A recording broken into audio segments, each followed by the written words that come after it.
Senator Hillary Clinton, speaking to the Indian Institute of Technology, repeated her call for an increase in the number of H-1B visas. Senator Clinton backs a plan that would raise the number of H-1 visas to 115,000 from the current level of 65,000. But in that same speech, the senator also raised the concern that American workers have about losing their jobs to outsourcing. Now, the senator is courting Indian American voters, and they are exerting increasing influence in U.S. politics. And they have the very highest average income of any group. The senator is the co-chair of the Senate India caucus, by the way. They have a total of 37 senators in that caucus, including 18 Democrats, 19 Republicans.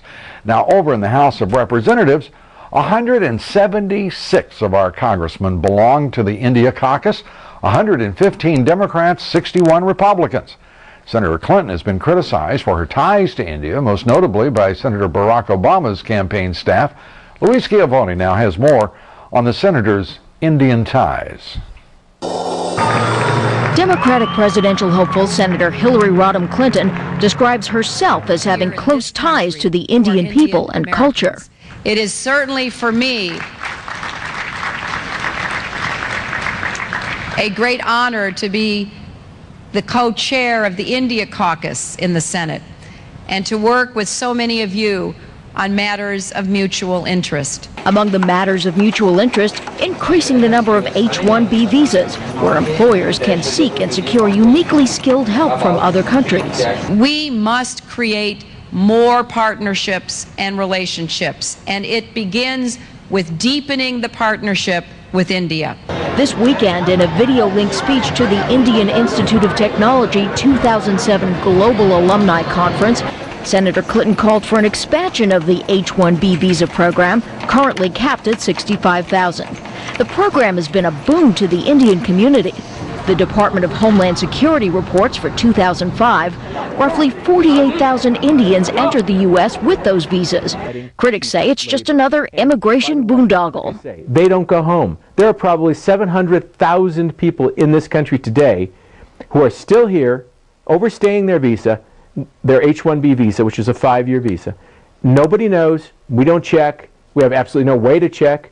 The question is asked, what high-tech skills and training do Indians possess at this juncture that Americans don't?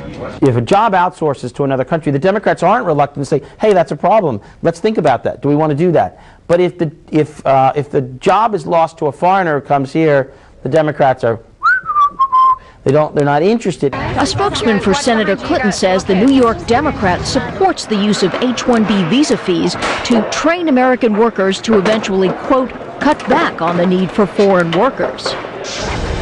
Lou, telling your audience what it wants to hear isn't exactly a new political gambit, but it's transparently inconsistent to rail against outsourcing while at the same time telling businessmen with foreign ties that what the country needs is more of them. Lou? Absolutely, and we should point out that about 7 out of 10 of those visas are going to Indian companies. The largest companies using H-1B visas are Indian companies in this country outsourcing jobs, and those Indian employees are coming in on average of $12,000 a year less than the prevailing wage for their American counterparts. It's really quite extraordinary, and not only Senator Hillary Clinton, of course, but the world's, well, now he's the second richest man in the world, Bill Gates, saying just have unlimited visas. It'll all be good. Quite a place, that nation's capital and your city. Luis Schiavone from Washington, thank you. Another threat to our middle-class workers, communist